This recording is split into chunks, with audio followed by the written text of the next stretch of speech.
Tabang. Tabang. Tabang. Hoy! Alagawan. Hoy, Minel!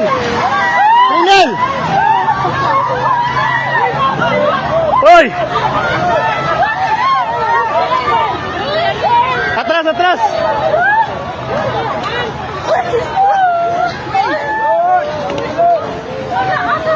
Shit, natumba.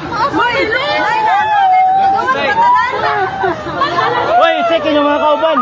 Hoy, i-check yung kauban sa isa. I-check ba, hoy? I-check ma'am, kita kauban mo, Bert. Timani, Bert. Hoy, taga Jollibee. Tanawa, taga Jollibee. Isa-isa. Nahuklo na dyan ang building, Lord. Nahuklo dyan ang building, Lord.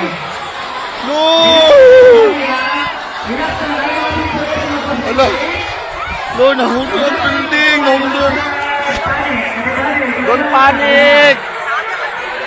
Ala ka, Lord. Nag-uyog pa dun gihapon. Nag-uyog pa.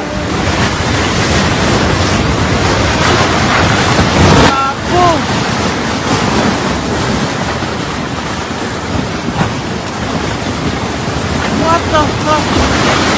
Grabe yung nangyaring lindol kaninang umaga mga kababayan dyan sa Mindanao. So yung epicenter po ay sa may Sarangani. Kaya yung talagang naapektuhan po ng napakalakas na lindol na to ay yung General Santos, South Cotabato, Sarangani. Kita nyo naman mga kababayan yung nag-collapse na building ng Jollibee. So grabe mga kababayan, buti na lang kamo nakalabas na yung mga staff neto. Pero dito sa video, maririnig natin na kung kumpleto ba yung kanilang kasamahan, hinahanap nila yung ibang mga kasamahan nila doon sa may gumuho. At maging yung eskwelahan, kasi first day of school pa naman ngayon mga kababayan, no? Kita nyo yung school, no? Gumuho talaga. Buti na lang yung mga bata, no? Na nandoon sa, open field. Pero hindi pa rin natin alam kung may mga, casualties na nangyari. At mabuti na lang yung mga teacher. Believe din ako sa mga teacher mga kababayan, no? Kahit na grabe yung nangyari, talagang nanatili pa rin yung pagiging kalmado nila. So ilang mga teacher yung mga nakita natin, no? Yung kumukuha sila ng video pero still nakikita mo kung paano nila pinapakalma yung mga bata na maglingkod. Yung lingkod kasi sa Bisaya parang umupo-upo lang ganun. So correct me if I'm wrong ha, pero yun yung pagkakaalam ko at pagkakaintindi ko. So pinauupo lang nila yung bata. So imagine first day of school at grabe yung trauma na nangyari sa ating mga kabataan dyan, yung mga mga pamilya, yung mga kaibigan natin na naninirahan dyan sa Mindanao. Dapat kaumustahin natin kung na ba ang kanilang sitwasyon dyan. So yung lindol na ito mga kababayan ay grabe.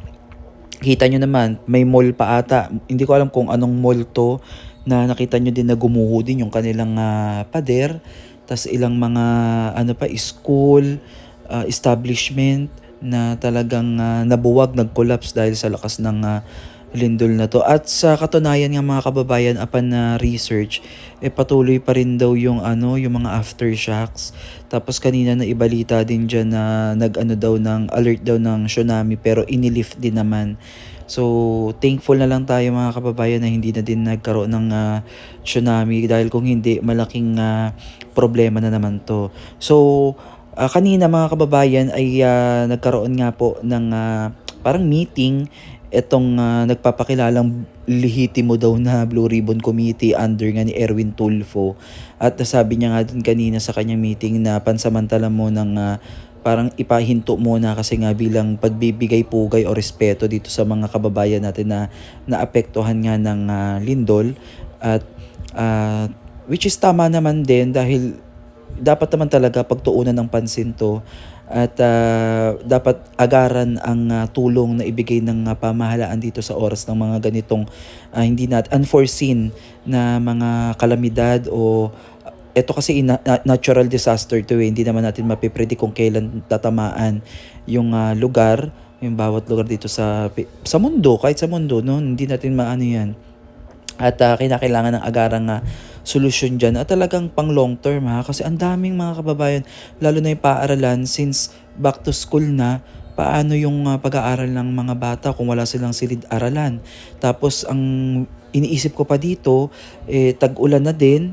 So, mas lalong mahihirapan yung mga estudyanteng nasira yung mga kanilang mga classroom. At para sa akin dapat munang i-check yung mga gusali kung safe pa ba. Kasi sa sobrang lakas mga kababayan, maaaring yung iba maano na yung yung structure, 'di ba? Mahuno na kumbaga yung madali na siyang masira. So anytime soon pwede ding gumuho. Kaya dapat pag-ingatan talaga mga kababayan, at bago pabalikin yung mga estudyante sa kanilang mga paaralan ay siguro muna na maayos yung kanilang pasilidad, kanilang paaralan, at ligtas yung mga bata pagdating ng pagpasok.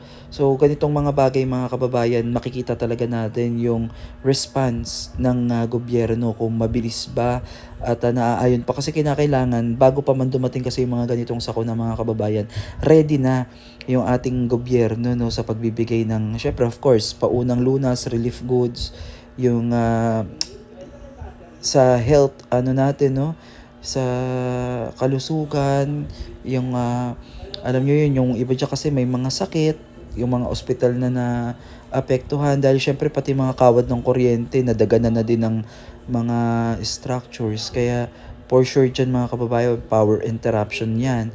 So paano yung mga nasa ospital, paano yung mga nasa bahay na naka-rely sa kanilang mga medical equipment na kinakailangan ng kuryente. So napakarami na titignang anggulo dyan, at dapat talagang solusyonan yan ng ating gobyerno, o syempre na muna muna yan, local government muna yan, na siya muna yung mag-aasikaso niyan. Then kung ano yung pangangailangan ng tao, ayun yung ipoprovide ng ating gobyerno. So nakakalungkot mga kababayan, at sa mga estudyante, at sa mga businesses, syempre, 'di ba?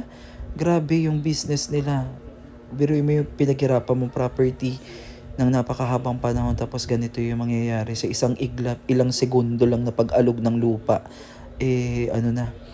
mawawasak na. So ito yung realization natin, na wala talagang permanente sa mundo, na hindi natin hawak kung ano yung magiging bukas natin. Kaya always be grateful sa lahat ng biyayang natatanggap natin, even small o big. Magpasalamat tayo, tsaka gumawa tayo ng tama sa ating kapwa, kasi ganito nga 'di ba? Parang grabe yung nangyari sa ating bansa. Ang gulo na nga ng politika natin, tapos may mga kababayan pa tayong ganito yung mararanasan, na magsasuffer sila sa ganito kahirap na sitwasyon. Ang hirap bumangon ng ganito mga kababayan, 'di ba? Tas yung trauma ng naranasan nila, ang hirap nang mawala, at hindi na mawawala yan sa kanilang pagkatao, lalo na yung mga bata. So again mga kababayan, ipag-pray po natin yung mga kababayan natin sa Mindanao, and also ang ating gobyerno, na maging maayos, na magkaroon na ng kasagutan sa mga totoong